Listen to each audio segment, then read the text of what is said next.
अब आपकी हरकतों का खामियाजा तो आपको भुगतना पड़ेगा। अब आप उसके लिए रोते रहें और देश जाते रहें। भारत वैसे भी किसी देश की सुनता नहीं, अपने हिसाब से चलता है। आप जाते रहिए, हो सकता है कोई और भीख के साथ थोड़ा पानी भी दे दे। रिपोर्ट देखिए।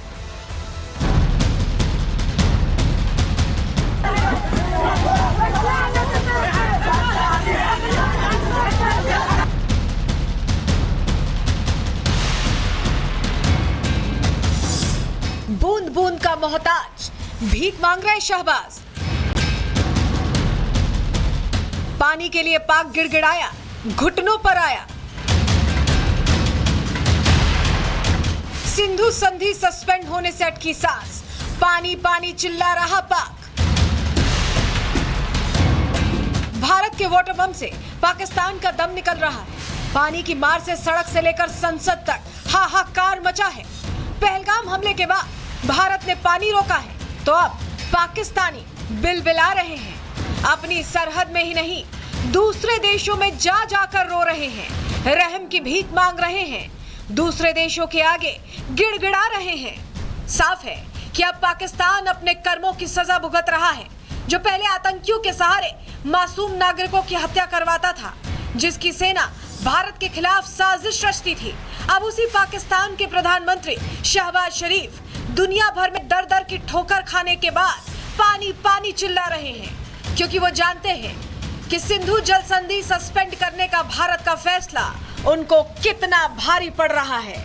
अगर आप मुसलमान हैं तो ये आपकी समस्या है। आप ना भी होते, अगर आप पंगा लेने की कोशिश करते तो हम यही करते जो हम इस समय कर रहे हैं, क्योंकि हमें उस पानी की ज़रूरत है। और अब उस ट्रीटी को हमने रद्द कर दिया। वो पानी जाएगा जहां पर भारत को पानी की आवश्यकता है। गाजा की कोई कंपैरिजन नहीं है जो यहाँ पर हो रहा है। अब पानी नहीं मिलेगा। अब जो पानी हम बंद करने वाले हैं, और ये ज़रूर बंद होगा, क्योंकि मैं बता देता हूँ आपको, आप लोग कहते हैं मोदी है तो मुमकिन है, मैं कहता हूँ नरेंद्र है तो निश्चित है। साफ है कि पाकिस्तान की अब उल्टी गिनती शुरू हो चुकी है।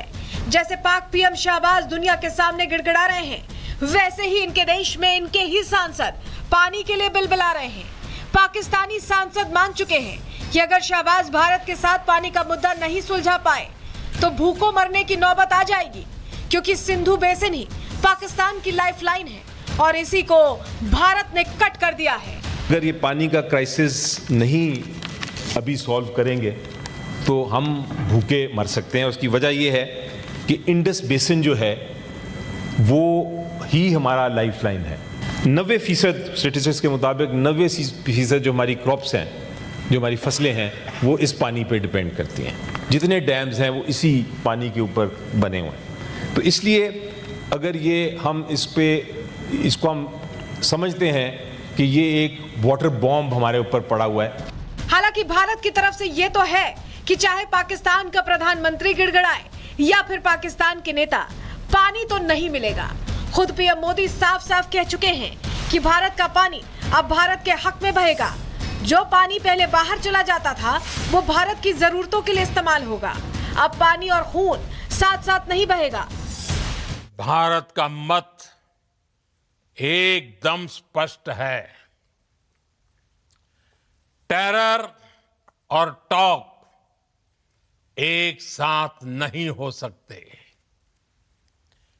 टेरर और ट्रेड एक साथ नहीं चल सकते, और पानी और खून भी एक साथ नहीं बह सकता। भारत के इसी रुख से, इस साफ संदेश से पाकिस्तान के हुक्मरानों की नींदें उड़ी हुई हैं। दिन रात पानी पानी चिल्ला रहे हैं, गीदड़ भभकी देने पर उतर आए हैं। कभी बातचीत करने की बात करते हैं तो कभी खुद को शांति का दूत बताते हैं। लेकिन यह साफ है कि इस बार पाकिस्तान की नापाक चाल काम नहीं आने वाली, क्योंकि भारत अब तय कर चुका है कि आतंकियों को पालने पोसने और मासूमों की हत्या की कीमत पाकिस्तान को चुकानी ही पड़ेगी। Bureau report, Republic Bharat. तो पानी तो हम नहीं देने वाले, इस बीच हम पाकिस्तान को लगातार एक्सपोज भी कर रहे हैं, क्योंकि ऑल पार्टी डेलीगेशन जिस काम पर गया था वो काम होने लगा है। कैसे हुआ है कोलंबिया में, कैसे तस्वीर बदली है, चलिए जानकारी फटाफट आपको देते हैं, आपको बताते हैं।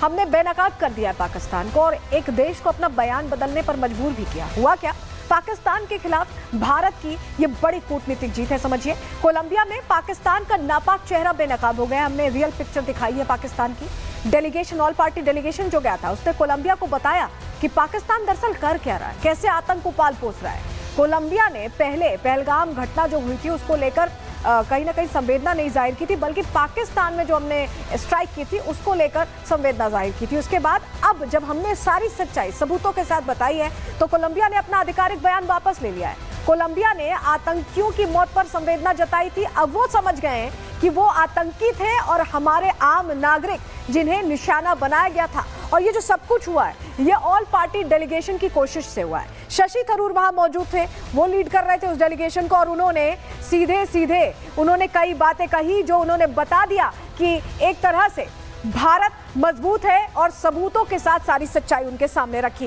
ये कूटनीतिक जीत अपने आप में बड़ा मैसेज थी। लेकिन जरा अब आपको एक और तस्वीर दिखाते हैं जो बहुत अहम हो जाती है। तस्वीर देखिए, शंग्रीला डायलॉग जो रणनीतिक तौर पर बहुत महत्वपूर्ण होता है। तमाम देशों के प्रतिनिधि पहुंचते हैं वहां। सीडीएस पहुंचे, सीडीएस को आप देख रहे हैं तस्वीर में, वो वहां पहुंचे और उन्होंने वहां पर भी पाकिस्तान को पूरी तरह से एक्सपोज कर दिया। शंग्रीला डायलॉग में सीडीएस ने कैसे एक्सपोज किया, देखिए हम अलग अलग मौकों पर, अलग अलग मंचों पर पाकिस्तान को एक्सपोज कर रहे हैं। सीडीएस शंग्रीला डायलॉग में जब पहुंचे तो उन्होंने कैसे खरी खरी कही है पाकिस्तान को। चलिए जानकारी फटाफट आपके सामने रखते हैं, आपको बताते हैं।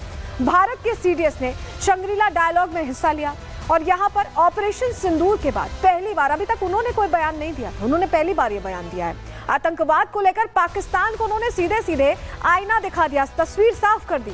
सिर्फ भारत नहीं बदला, रणनीति भी बदली है, ये उन्होंने कहा। उन्होंने कहा कि तालियां बजाने के लिए दो हाथ चाहिए होते हैं, यानी दोनों तरफ से चाहिए होती है कोशिश, और अगर बदले में सिर्फ शत्रुता मिले तो दूरी बनाए रखना ही सही है। हमने तो कोशिश की थी, लेकिन हमारी कोशिशों का इन पर कोई असर नहीं हुआ, क्योंकि इनकी प्रवृत्ति ही वैसी है, इनकी प्रवृत्ति ही वैसी, और ये सुधरते नहीं है। और अब देखिए वहां पाकिस्तान से तस्वीरें सामने आ रही, जरा ये तस्वीर देखिए। जैश के आतंकी ने खुद ही बताया कि कैसे हालत एकदम खस्ता हो गई, मलबा बन गया है।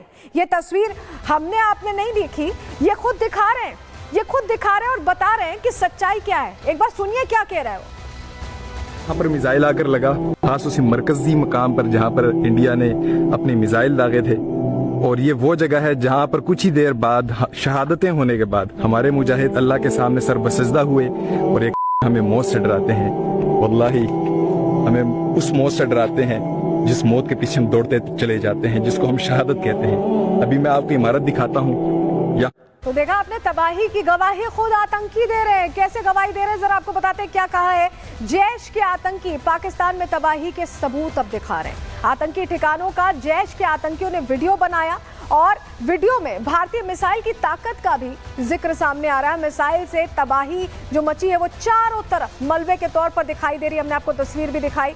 भारत ने पाकिस्तान में 9 आतंकी ठिकानों को निशाना बनाया था और उसकी तस्वीरें अब धीरे धीरे करके सामने आ